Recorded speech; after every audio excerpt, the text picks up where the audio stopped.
Sir कर मैं कितनी मोहब्बत है,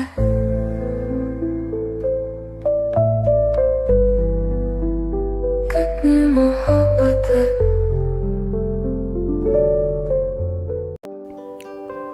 आप सुन रहे थे मेरे साथ कितनी मोहब्बत है। कितनी मोहब्बत है भाग तरेपन। जीजू जा चुके थे और उनके जाने से अक्षत थोड़ा अपसेट हो गया। मीरा उसके साथ ही थी। दोनों स्टेशन से बाहर चले आए। अक्षत और मीरा गाड़ी में आकर बैठे। अक्षत ने गाड़ी स्टार्ट की और सड़क की ओर बढ़ा दी। सुबह सुबह का वक्त था और मौसम बहुत ही खुशनुमा था। सर्दी की वजह से हल्का कोहरा भी था। अक्षत खामोशी से गाड़ी चलाए जा रहा था। मीरा ने धीरे से कहा, हमें पता नहीं था आप रोते भी हैं। अक्षत ने मीरा की ओर देखा और कहा, क्यों, लड़के रोते नहीं हैं क्या? ऐसी बात नहीं है, पर आपकी आंखों में पहली बार आंसू देखे, मीरा ने कहा। अक्षत मुस्कुराया और सामने देखते हुए कहने लगा, गलत कहते हैं लोग कि लड़के रोते नहीं, या फिर लड़कों को रोना नहीं चाहिए। लड़के भी रोते हैं जब वो अपनी माँ को दर्द में देखते हैं। लड़के तब भी रोते हैं जब वो अपने पापा को मजबूर देखते हैं। लड़के तब भी रोते हैं जब उनका दिल टूटता है, उनके सपने टूटते हैं। वो सबके सामने नहीं रो सकते, इस डर से कि लोग हंसेंगे। और बचपन से ही हम लड़कों को ये कहा जाता है कि तुम लड़के हो, तुम्हें रोना नहीं चाहिए, जबकि हकीकत ये है कि लड़के भी रोते हैं। मीरा खामोशी से सुनती रही। उसे चुप देखकर अक्षत ने उसके हाथ को अपने हाथ में लिया और गाड़ी के गियर पर रख दिया। मीरा बस प्यार से उसे देखती रही तो अक्षत कहने लगा, पता है मीरा, मैं हमेशा से अकेला रहा हूं। उसकी वजह है मेरा गुस्सा, मेरी जिद और मेरा स्वभाव, जिसकी वजह से मैं घर में सबसे बहुत कम बात करता था। दादू से मैं अपनी हर बात शेयर करता हूँ। पापा और भाई से बहुत कम बात होती थी, पर जब से तुम आई हो तब से मैंने जाना कि वो सब कितने अच्छे हैं। भाई ने हमेशा मुझे सपोर्ट किया। पापा हमेशा मेरी केयर करते हैं, बस दिखाते नहीं, अपने चेहरे पर नहीं आने देते। माँ को हमेशा मेरी फिक्र रहती है। दादी माँ दादू सब बहुत प्यार करते हैं। और जीजू, वो तो कब जीजू से मेरे दोस्त बन गए पता ही नहीं चला। और ये सब तुम्हारी वजह से हुआ है मीरा। तुम इस घर में मेरी ज़िंदगी में ना आई होती तो मैं जान ही नहीं पाता कि फैमिली इतनी अच्छी होती है। मेरे इस बदलाव की वजह सिर्फ तुम हो मीरा, और मैं बहुत खुश हूँ। पहले से कहीं ज़्यादा सोचने लगा हूँ, चीज़ों को समझने लगा हूँ, खुद से प्यार करने लगा हूँ। आप बहुत अच्छे हैं, मीरा ने एकदम से कहा। मैं नहीं मीरा, ऐसा नहीं है। मैंने सबका बहुत दिल दुखाया है उनसे दूर रहकर, अक्षत ने कहा। फिर भी आप बहुत अच्छे हैं, मीरा ने कहा। कैसे? अक्षत ने पूछा। आप अपने अंदर की अच्छाइयाँ कभी जान ही नहीं पाए। आप नहीं जानते कि आपके गुस्से के पीछे हमेशा आपकी परवाह छुपी होती है। आपकी जिद के पीछे किसी का भला छुपा होता है। आप कम बोलते हैं क्योंकि आप नहीं चाहते सामने वाला अनजाने में भी आपकी किसी बात से हर्ट हो। आप अकेले रहना पसंद करते हैं क्योंकि आप बहुत इमोशनल है, आसानी से किसी से भी अटैच हो जाते हैं। और सबसे बड़ी खूबी जो हर लड़की देखना चाहती है वो है आपकी सोच। आप औरत का सम्मान करना जानते हैं। ऐसी ही कई खूबियां हैं आप में, पर आप कभी ध्यान नहीं देते। आप सबकी खुशी चाहते हैं। मीरा की बात सुनकर अक्षत हैरान था। आज से पहले उससे ये सब बातें किसी ने भी नहीं कही थी और ना ही कोई उसे इतने करीब से जान पाया था। अक्षत ने सिग्नल पर गाड़ी रोकते हुए कहा, बच के रहना पड़ेगा तुमसे। क्यों? मीरा ने हैरानी से कहा। इतना तो मैं भी नहीं जानता अपने बारे में जितना तुम जानती हो। क्यों? अक्षत ने कहा, क्योंकि आप एक समंदर की तरह हैं। आप में कोई जितना गहरे तक उतरेगा उतना आपके बारे में कुछ ना कुछ नया जानने को मिलेगा। बहुत कुछ है जो आपके सीने में दफन है, मीरा ने कहा। अक्षत बस उसे देखता ही रह गया। कितना अच्छा बोलती थी मीरा, और उस पर भी बड़ी बात ये कि सच बोलती थी। अभी दोनों एक दूसरे को देखे जा ही रहे थे कि तभी मीरा की साइड वाला शीशा किसी ने खटखटाया। मीरा ने देखा एक छोटी बच्ची थी, हाथ में फूलों का गुच्छा लिए हुई थी। मीरा ने शीशे को नीचे किया तो वह कहने लगी, दीदी फूल ले लो ना दीदी, बहुत सस्ते हैं, ताजा भी हैं, देखो कितने सुंदर है, ले लो ना दीदी। मीरा के पास उस वक्त पैसे नहीं थे तो उसने प्यार से लड़की का गाल छूकर कहा, हमारे पास पैसे नहीं हैं। कल रात से कुछ नहीं खाया है दीदी, ज़्यादा नहीं तो एक फूल ले लो, मैं आपसे कम पैसे ले लूँगी दीदी। मीरा की आंखों में आंसू भर आए। उसने अक्षत की ओर देखा तो अक्षत समझ गया। वह गाड़ी से नीचे उतरा, लड़की की तरफ आया और उससे सारे फूल लेकर कहा, सबका कितना है? 200 रुपये है भैया, पर आप कम दे दो। उसने आस भरी नजरों से अक्षत को देखते हुए कहा। अक्षत ने जेब से पर्स निकाला, उसमें से 500 का नोट निकाला और लड़की को थमा दिया। उसने 500 का नोट देखा तो कहा, मेरे पास छुट्टे नहीं है। कोई बात नहीं, तुम ये सारे रख लो। अक्षत ने मुस्कुराकर कहा। सच में? उसने हैरानी से खुशी भरे शब्दों में कहा। हाँ, सच में, अक्षत ने कहा और उसके सर पर हाथ रख दिया। बच्ची खुशी खुशी वहां से चली गई। अक्षत फूलों को लेकर वापस गाड़ी में आया और पीछे सीट पर रख दिया। मीरा को चुप देखकर उसने कहा, क्या हुआ मीरा? ऐसा क्यों होता है? इतनी ठंड में भी इतने छोटे छोटे बच्चों को काम करना पड़ता है। मीरा ने उदास होकर कहा, तुम बहुत ज्यादा सोचती हो मीरा। शहर के हर कोने में तुम्हें ये देखने को मिलेगा, तुम सबकी मदद नहीं कर सकती। अक्षत ने उसे समझाते हुए कहा, पर हमें बहुत दुख होता है जब हम इन्हें देखते हैं। भगवान ने हम इंसानों के साथ ये भेदभाव क्यों किया? मीरा ने कहा। सिग्नल ग्रीन हो चुका था। अक्षत ने गाड़ी आगे बढ़ा दी और कहा, दुनिया बनाने वाले ने कोई भेदभाव नहीं किया, ये हम लोगों ने बनाया है। प्रैक्टिकल दुनिया है मीरा, यहाँ हर कोई सबसे पहले अपने बारे में सोचता है, फिर दूसरों के बारे में। मीरा को अक्षत की बात समझ आ रही थी। उसने महसूस किया कि वो खुद अभी किसी और पर निर्भर है, तो वह दूसरों की मदद कहाँ से करती। अक्षत ने मीरा को उदास देखा तो उसका हाथ प्यार से अपने हाथ में लेकर कहा, इन लोगों के लिए जरूर हम कुछ ना कुछ करेंगे, वो भी मिलकर। अक्षत की बात सुनकर मीरा मुस्कुरा दी तो अक्षत को चैन आया। उसने गाड़ी की स्पीड थोड़ी बढ़ा दी और आगे जाकर गाड़ी को बड़ी सड़क की ओर मोड़ दिया। घर तो उस तरफ है, आप इधर क्यों जा रहे हैं? मीरा ने कहा। कुछ जरूरी काम याद आ गया, अक्षत ने कहा और जेब से फोन निकालकर किसी को फोन करने लगा।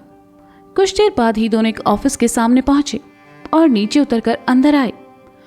अक्षत ने अंदर आकर रिसेप्शन पर किसी के बारे में पूछा और फिर मीरा के साथ अंदर चला आया। मीरा को सोफे पर बैठने को कहा और खुद सामने टेबल के उस पार कुर्सी पर बैठे आदमी की ओर चला गया। अक्षत ने उनसे बड़े ही गर्मजोशी से हाथ मिलाया और दोनों आपस में कुछ बातें करने लगे, जो कि मीरा को साफ सुनाई नहीं दे रही थी।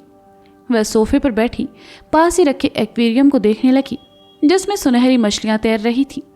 मीरा को उन्हें देखना बहुत अच्छा लग रहा था। आदमी ने अक्षत से कुछ देर बात की और फिर एक बड़ी सी फाइल उसे थमा दी, साथ में एक लेटर भी। अक्षत ने एक बार फिर उससे हाथ मिलाया और मीरा के पास आकर कहा, चले मीरा, वो मछली कितनी सुंदर है ना? मीरा ने अक्षत की बात से बेखबर कहा। हाँ, अब चले, कहते हुए अक्षत उसे लेकर बाहर आ गया। आपका काम हो गया? मीरा ने सवाल किया। हाँ, अभी ये काम और बाकी है, बैठो बताता हूँ। अक्षत ने मीरा के लिए गाड़ी का दरवाज़ा खोलते हुए कहा। दोनों वहाँ से निकलकर एक ट्रेवल्स के पास पहुँचे। वहाँ से अक्षत ने टिकट्स लिए और गाड़ी में आ बैठा। मीरा हैरान थी, उसे अब भी कुछ समझ नहीं आ रहा था। उसने अक्षत से कहा, आप कहीं जा रहे हैं? मैं नहीं, भाभी और भाई अपने हनीमून पर। मेरी वजह से वो अपनी शादीशुदा जिंदगी ठीक से शुरू भी नहीं कर पाए, इसीलिए ये छोटा सा तोहफा उनके लिए। अक्षत ने कहा। हमें लगा आप कहीं जा रहे हैं।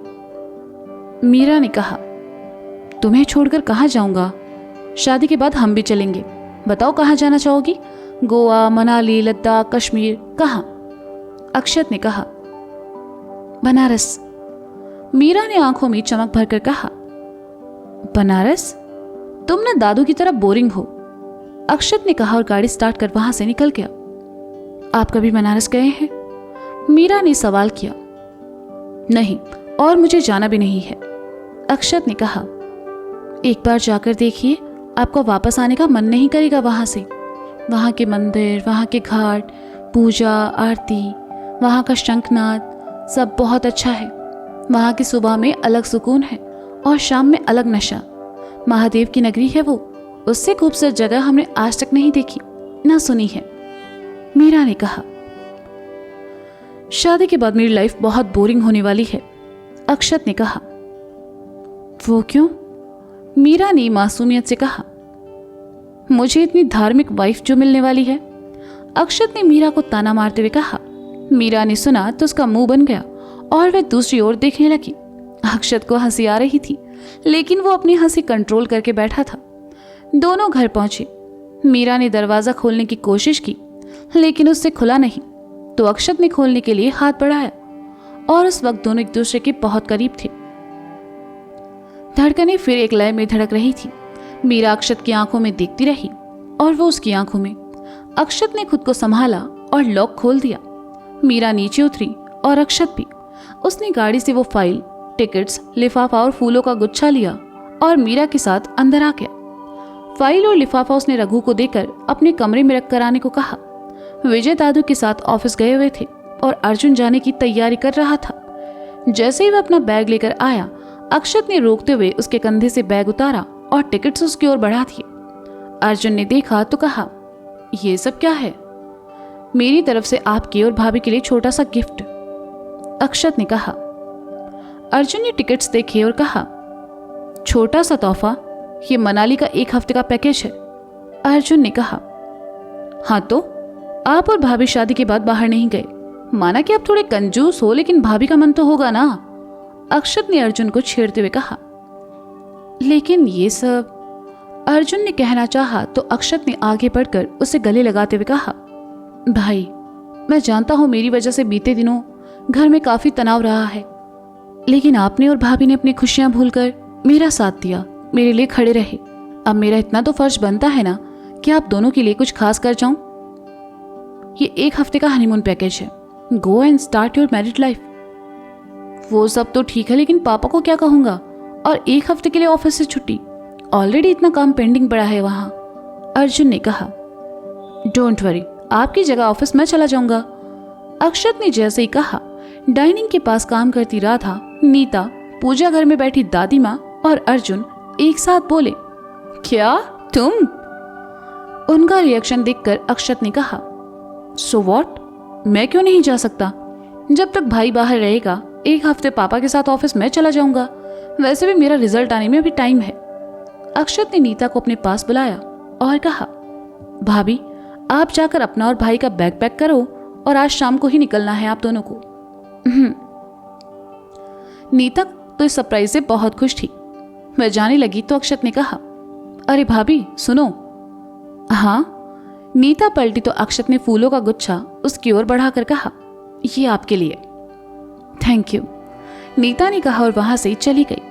अर्जुन ने अक्षत से कहा, तो फिर आज मेरी जगह ऑफिस तू जा रहा है ना?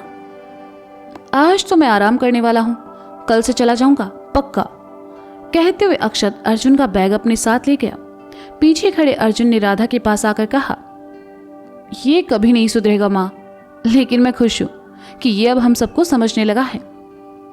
अब तो इमोशनल मत हो और जाकर नीता की हेल्प कर, राधा ने कहा और वहां से चली गई। अर्जुन भी वापस ऊपर आकर नीता की मदद करने लगा। अक्षत अपने कमरे में था। कुछ देर बाद बाहर आया तो मीरा अपने कमरे के दरवाजे पर ही खड़ी थी। अक्षत को देखकर उसने कहा, सबको एक एक करके घर से भगा रहे हैं आप, आखिर इरादा क्या है आपका? अक्षत मीरा के पास आया, दरवाजे की चौखट से हाथ लगाकर मीरा की आंखों में देखते हुए कहा, इरादा तो बड़ा खतरनाक है मीरा जी, पर अभी। अक्षत ने बात अधूरी छोड़ दी। मीरा चौखट से पीठ सटाए खड़ी थी। अक्षत का यूं करीब आना उसकी धड़कनें बढ़ा देता था। उसने धीरे से कहा, अभी क्या? अक्षत मीरा के थोड़ा और करीब आया और कहा, अभी मूड नहीं है, कहकर अक्षत पीछे हटा और मुस्कुराने लगा। उसे मीरा को परेशान करने में बहुत मजा आता था। बेचारी मीरा क्या कहती, चुपचाप अपने कमरे में चली गई और अक्षत नीचे। शाम को अर्जुन नीता घर से निकल गए। विजय जी भी घर आ चुके थे। दोनों ने राधा ने एक दोनों को अपना ख्याल रखने को कहा। उनके जाने के बाद विजय राधा के साथ किसी काम से बाहर चले गए। दादू अपने कमरे में थे और दादी माँ निधि को लेकर मंदिर चली गई। अब घर के ऊपर वाले फ्लोर पर सिर्फ मीरा और अक्षत थे। मीरा जैसे ही अपने कमरे से बाहर निकली, सीढ़ियों के पास खड़ा अक्षत आया और उसका हाथ पकड़कर उसे अपने साथ ले गया। अक्षत उसे अपने कमरे में लेकर आया और टेबल पर रखी फाइल उसे थमा दी। ये क्या है? मीरा ने कहा। खुद ही देख लो, अक्षत ने अपने हाथों को समेटकर कहा। मीरा ने फाइल देखी। उसमें किसी जमीन के पेपर्स थे जो मीरा के नाम से थे। एक बैंक अकाउंट की डिटेल्स थी जिसमें मीरा सिंह राजपूत के नाम से लाखों रुपए थे। कुछ फंड्स थे और कुछ कीमती सामान की लिस्ट। मीरा ने देखा तो हैरान रह गई। उसने अक्षत की ओर देखकर कहा, ये सब क्या है अक्षत जी? ये सब हमारा नहीं है। अक्षत ने उसे प्यार से बैठाते हुए कहा, यह सब तुम्हारा ही है मीरा। तुम्हारे दादाजी की बनाई वसीयत मैं उस दिन अपने साथ ले आया था। मैं जानता था उस वक्त तुम ये सब एक्सेप्ट नहीं करोगी, लेकिन मुझे ये भी पता था कि कहीं ना कहीं ये सब तुम्हारे काम आएगा। मैंने तुम्हें बिना बताए इन सब के बारे में जानकारी हासिल की और वो सब सच थी। ये सब आज भी तुम्हारे नाम से है। ये जगह, ये पैसे और ये सब सामान तुम्हारा ही है, जिसे तुम इस्तेमाल कर सकती हो, जिस पर सिर्फ तुम्हारा हक है। लेकिन हम ये सब कैसे रख सकते हैं? मीरा की आंखों में आंसू भर आए। अपनी माँ की निशानी समझकर जीते जी वो जो तुम्हें नहीं दे पाई वो जाते जाते दे गई। मीरा, इन सबसे तुम अपना अतीत तो नहीं भुला सकती, लेकिन अपनी जिंदगी को आसान बना सकती हो, अपने सपने पूरे कर सकती हो। मैंने सिर्फ ये तुम्हारे लिए किया है, तुम्हारे सपनों के लिए किया है। तुम चाहो तो ये सब छोड़ सकती हो, क्योंकि मैं तुम्हें वो हर खुशी दे सकता हूँ जो तुम डिजर्व करती हो, और तुम्हारे लिए तुम्हारी इस दौलत की मुझे ज़रूरत नहीं है। पर हाँ, तुम इससे उन लोगों की ज़िंदगी बेहतर बना सकती हो जो एक अच्छी ज़िंदगी डिजर्व करते हैं। अक्षत ने मीरा का हाथ लेकर बड़े विश्वास के साथ कहा। मीरा ने फाइल को साइड में रखा और अक्षत के गले आ लगी और कहा, इतना सब मत कीजिए हमारे लिए। मैंने कुछ नहीं किया मीरा, ये सब तुम्हारा ही है, अक्षत ने उसे प्यार से समझाते हुए कहा। उसका उदास चेहरा अक्षत को बिल्कुल अच्छा नहीं लगा। उसने मीरा को उदास देखकर कहा, अच्छा देखो, ये मेरा रूम है, तो कुछ वक्त बाद ये हम दोनों का रूम होगा। मीरा मुस्कुरा उठी तो अक्षत उठा और बताने लगा, ये बेड थोड़ा छोटा है, इसे थोड़ा बढ़ा लेंगे। इसके पीछे वाली ये दीवार, बेड पर चढ़कर दिखाते हुए कहता है, यहाँ अपनी बहुत सारी तस्वीरें लगेगी, तुम्हारी और मेरी।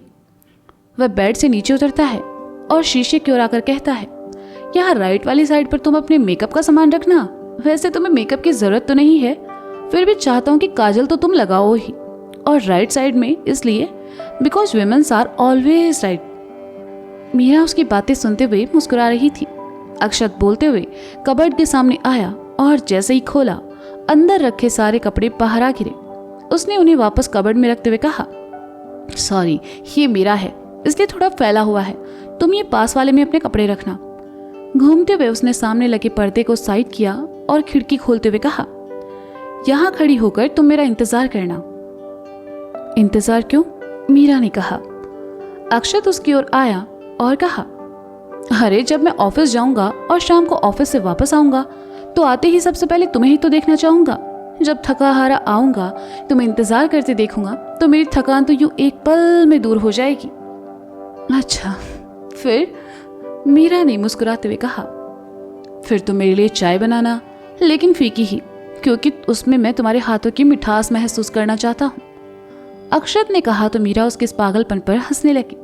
अक्षत उसकी ओर आया और बेड पर लेट गया और अपना सर उसकी गोद में रखकर कहा, फिर तुम्हारी गोद में सर रखकर तुम्हें दिन भर का सारा हालचाल बताया करूंगा और तुम ऐसे ही मुस्कुराती हुई सुनती रहना। पागल हैं आप सच में, मीरा ने कहा। नहीं, पर मैं जानता हूं कि आने वाला कल इससे भी खूबसूरत होगा। हम एक बेहतर जिंदगी जिएंगे मीरा, एक दूसरे के साथ, अक्षत ने कहा। अभी हमें जाना है, कहते हुए मीरा उठी और जाने लगी तो अक्षत ने उसका हाथ पकड़ा और रोकते हुए कहा, कहाँ जा रही हो? आंटी बाहर गए हैं, उन्हें आने में देर भी हो सकती है, इसलिए किचन में जा रहे हैं, मीरा ने कहा। अच्छा ठीक है, अक्षत ने कहा और मीरा को जाने दिया। जाते जाते मीरा रुकी और पलटकर कहा, खाने में क्या लेंगे आप? जो तुम प्यार से खिलाना चाहो, अक्षत ने प्यार से मुस्कुराते हुए कहा। मीरा भी मुस्कुरा दी और चली गई। नीचे आकर वे किचन में रात के खाने की तैयारी करने लगी। दादी माँ और निधि भी घर आ चुके थे। मीरा को किचन में देखकर निधि उसके पास चली आई और कहा, अरे वाह, आज तो तुम खाना बना रही हो, क्या बात है। हाँ, कोशिश कर रहे हैं। आंटी बाहर गए हैं तो हमें लगा उन्हें आने में देर हो जाएगी, इसलिए सोचा हम बना लेते हैं, मीरा ने कहा। फिर तो आज तुम्हारे हाथों से बना खाना खाने को मिलेगा, निधि ने कहा। तुम जाकर हाथ मुंह धो लो, हम सब बनाकर डाइनिंग पर लगाते हैं, मीरा ने कहा। निधि वहां से चली गई। मीरा ने खाना बनाकर डाइनिंग पर रख दिया। वह मन ही मन थोड़ा डर भी रही थी, क्योंकि उसने पहली बार बनाया था तो घर वालों को अच्छा लगेगा या नहीं, बस यही बात उसके मन में चल रही थी। राधा और विजय बाहर के काम निपटाकर घर आए। निधि ने उन्हें बताया कि आज खाना मीरा ने बनाया है। विजय और राधा तो बहुत खुश हुए। विजय जी ने तो कह भी दिया, फिर तो जल्दी से खाना लगवाओ, बात बहुत भूख लगी है। राधा, विजय, दादू, दादी और निधि सभी डाइनिंग टेबल के चारों ओर आ बैठे। विजय ने देखा अक्षत वहां नहीं है तो उन्होंने कहा, अक्षत कहाँ है? वो तो कुछ देर पहले बाहर निकल गया, दादू ने कहा। कहाँ और क्यों? विजय ने कहा। मैंने ही भेजा था अपनी दवा लेने, दादू ने कहा। कौन सी दवा? विजय ने शक भरे स्वर में पूछा। अरे मेरे घुटनों के दर्द वाली। विजय तो आजकल बड़ा शक करने लगा है मुझ पर, दादू ने कहा। हाँ हाँ, मैं अच्छी तरह जानता हूँ पापा, दादा पोते की छत वाली मीटिंग के बारे में, विजय ने कहा तो दादू बात टालते हुए कहने लगे। अरे मीरा बेटा, तुम खाना परोसो सबके लिए, खाना ठंडा हो रहा है। मीरा ने सबकी थालियों में खाना परोसा। आलू मटर की सब्जी, दाल, चावल, टमाटर की चटनी और साथ में सलाद था। मीठे में उसने बेसन के लड्डू बनाए थे। विजय ने एक टुकड़ा तोड़कर मुंह में रखा। मीरा उन्हीं की ओर देख रही थी। पहले तो उन्होंने कुछ नहीं कहा तो मीरा थोड़ा डर गई कि उससे अच्छा बना है या नहीं।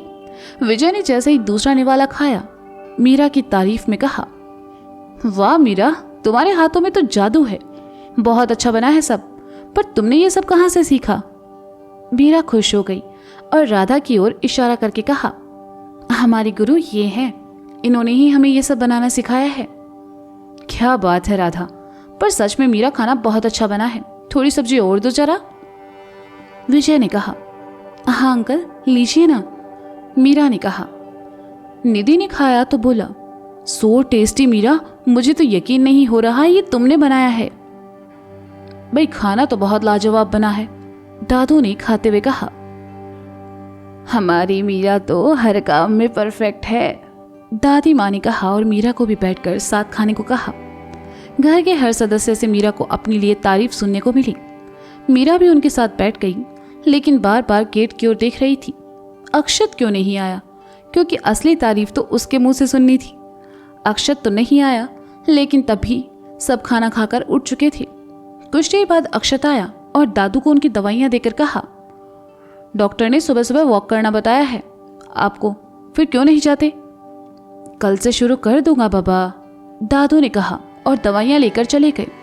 अक्षत अपने कमरे की ओर जाने लगा तो राधा ने कहा, आशु खाना नहीं खाओगे? चेंज करके आता हूँ माँ, अब खाना लगाओ, अक्षत ने कहा और चला गया। राधा डाइनिंग की तरफ आई तो मीरा ने कहा, आंटी उनके लिए खाना हम लगा देंगे, आप आराम कीजिए। अरे नहीं मीरा, शाम से तुम ये सब कर रही हो, तुम तो थक गई होगी ना, लाओ मैं कर देती हूँ सब, राधा ने कहा। हम कर लेंगे आंटी, आप लोगों के लिए ये सब करके हमें अच्छा लगता है, खुशी मिलती है, मीरा ने राधा का हाथ पकड़कर कहा तो राधा मुस्कुरा उठी और उसके गाल को प्यार से छूकर कहा, पगली आशु आ रहा है, उसके लिए खाना लगा देना, मैं अभी आती हूँ, राधा ने कहा और अपने कमरे की ओर चली गई। अक्षत नीचे चला आया, खाने के लिए बैठा तो मीरा ने उसके लिए खाना लगाया। अक्षत प्यार से अपने गाल को हाथ लगाकर मीरा को देखता रहा। मीरा ने खाना परोसकर कहा, खाइए, तुमने बनाया है, अक्षत ने कहा। मीरा ने कहा। अक्षत ने उसे पास बैठने का इशारा किया और एक निवाला तोड़कर खाया। मीरा उसे देख रही थी। अक्षत ने निवाला खाया और मीरा की तरफ देखकर कहा, यह बिल्कुल वैसा ही बना है जैसा माँ बनाती है, तुम बिल्कुल उनके जैसा खाना बनाती हो। मीरा को अक्षत से सबसे अलग सुनने को मिला। माँ के हाथ से बना खाना हर बेटे का पसंदीदा होता है और मीरा के बने खाने में अक्षत वही स्वाद महसूस कर रहा था। मीरा ने सुना तो उसे खुशी महसूस हुई। अक्षत ने 1-2 निवाले और खाए और मीरा से कहा, तुमने खाया? जी, हम खा चुके, मीरा ने कहा। अक्षत ने 1 निवाला तोड़ा और मीरा को खिलाते हुए कहा, थोड़ा और खा लो मेरे साथ। मीरा ने खाया और आगे अक्षत को खाने को कहा। खाना खाकर अक्षत ने कहा, सुबह मुझे पापा के साथ ऑफिस जाना है, तो सुबह की चाय मेरे लिए तुम बनाओगी। अक्षत ने इतने हक से कहा कि मीरा मना नहीं कर पाई और बर्तन उठाकर किचन की ओर चली गई। अक्षत अपने रूम में आया। उसने फाइल के साथ जो लिफाफा लिया था उसे खोला। उसमें कुछ नंबर्स और एड्रेस थी। अक्षत उन पर काम करने लगा। मीरा निधि के साथ अपने कमरे में सोने चली आई। बिस्तर पर लेटते ही उसे नींद आ गई। इन दिनों उसे कोई टेंशन नहीं थी। वक्त काफ़ी अच्छा गुजर रहा था। अक्षत सुबह जल्दी उठ गया, नहाकर तैयार हुआ और नीचे चला आया। डाइनिंग के पास टेबल पर बैठते ही उसने आवाज़ लगाई, मीरा मेरी चाय कहाँ है? जी अभी लाए, मीरा ने किचन से ही आवाज़ दी। जैसे ही वह चाय लेकर आई, अक्षत तो बस उसे देखता ही रह गया।